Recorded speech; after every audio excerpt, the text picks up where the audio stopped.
This is Mr. and Mrs. Hedberg, and they have 4 children. Every Monday night, they drive to Bountiful, Utah to visit some of their best friends. Hey, what's it doing out, huh? You're out of your bed tonight. What's it doing out here, huh? You gonna give us a smile? Their friends are here at South Davis Community Hospital.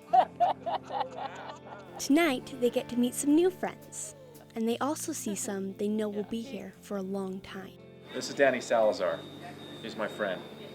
Hi. When Danny was 2 years old, he got hit by a car.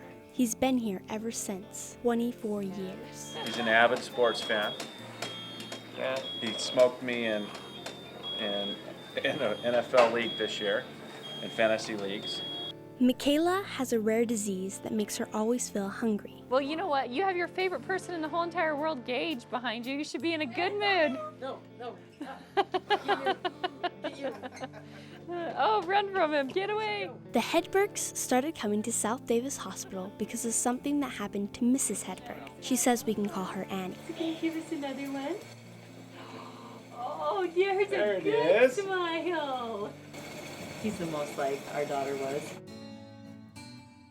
The daughter Annie is talking about is Kaylee. When Kaylee was only 18 months, she accidentally choked on some playground equipment. The doctors had to put Kaylee on life support.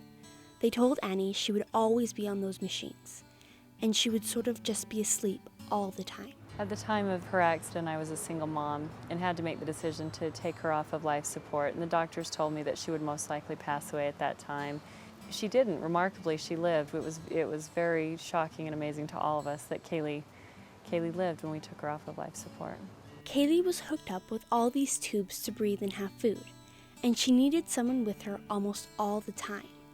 The doctors asked Annie to bring Kaylee to stay at South Davis.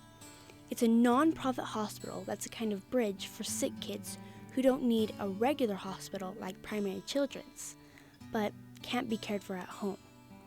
Most of the kids here have to have breathing tubes. No, I was very stubborn at the time and decided that I could take care of Kaylee on my own. I was going to do it myself. I quit my job, moved in with my parents, sold my house, and took care of Kaylee 24 hours a day. She couldn't communicate, she couldn't see, she couldn't swallow, sit up, she was in diapers, she had scoliosis, she had a feeding tube that went 24 hours right into her intestines, she had a baclofen pump, she was on 11 meds. Pretty much anything and everything you could think of was wrong with Kaylee.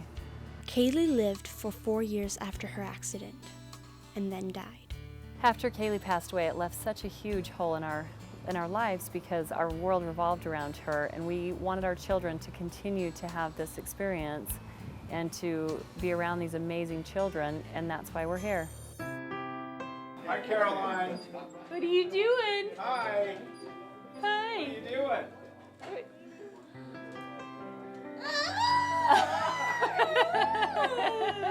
What are you doing? Did you just have dinner, huh? There's nothing like it. There's no place like this in Utah where the kids are here long time, full time, years and years, and this is all they have. Her mother just passed away recently. This is her grandpa, and so he comes to visit her. Igualmente. Buena suerte.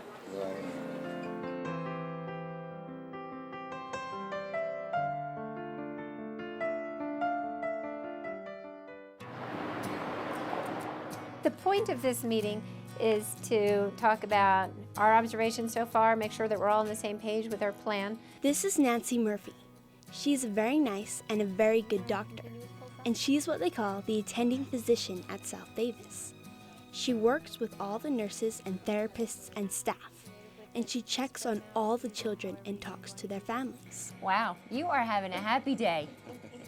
Are you happy with this care here? Are there things that we can be doing better, differently? Experience of caregiving becomes so encompassing that parents lose their opportunity to parent, to love, to nurture, to play, to bang with the cups in his hands that he so loves to do because we're so worried about suctioning and feeding and doing all the other things. So facilities like this take the burden of medical caregiving off of parents' shoulders so they can play and nurture and have fun. Good morning, Karen. Hi, boo-boos. All the kids at South Davis are here for different reasons. and they stay here for different times, as you will see.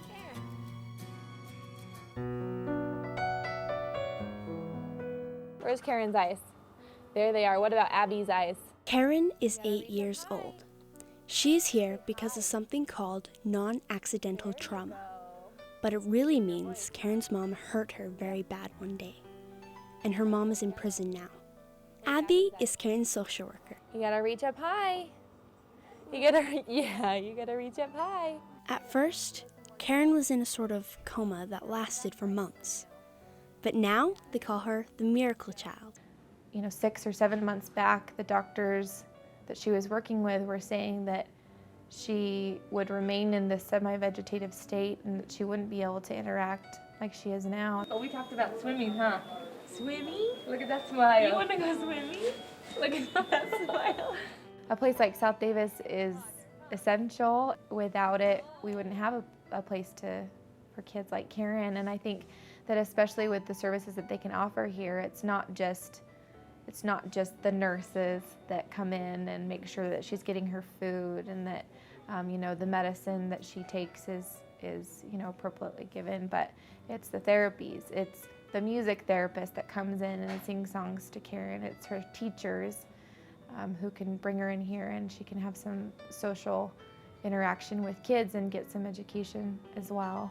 Dr. Murphy says Karen is getting better. Yeah, on Karen, yeah. Yeah, Karen's fun. Right? Do you change all the time? Yeah, every day. Are you getting better? She's a unique and special girl, and she hasn't chosen the life that she has, but I think that hopefully we'll just see her progress even more and have her live a healthy and productive life, however it may look. It may not look like my life, but it's a good life for her right now, so. Yellow. Good girl. Smart, Karen. And wait for the sweet When Robert Watson was a baby, his mom would sing the song when Robert couldn't sleep. But now Robert is 18, and she hopes the song will help Robert remember who he is and who she is. But she doesn't know what he remembers about anything, especially that day a few months ago. Now news at the top of the hour. The Utah Highway Patrol is investigating the cause of a deadly crash near the mouth of Sardine. In February, Robert and his friend were driving down a highway near their town. Patrolmen say a Ryder rental truck crossed over the highway median. The truck drove across the center of the highway and hit their car. Robert's friend died. Robert had brain damage and went into a coma. Open your mouth, Robert. Open your mouth. Come on, Robert, open your mouth. Robert's dad and mom squeeze into the room he shares with another patient at South Davis almost every single day.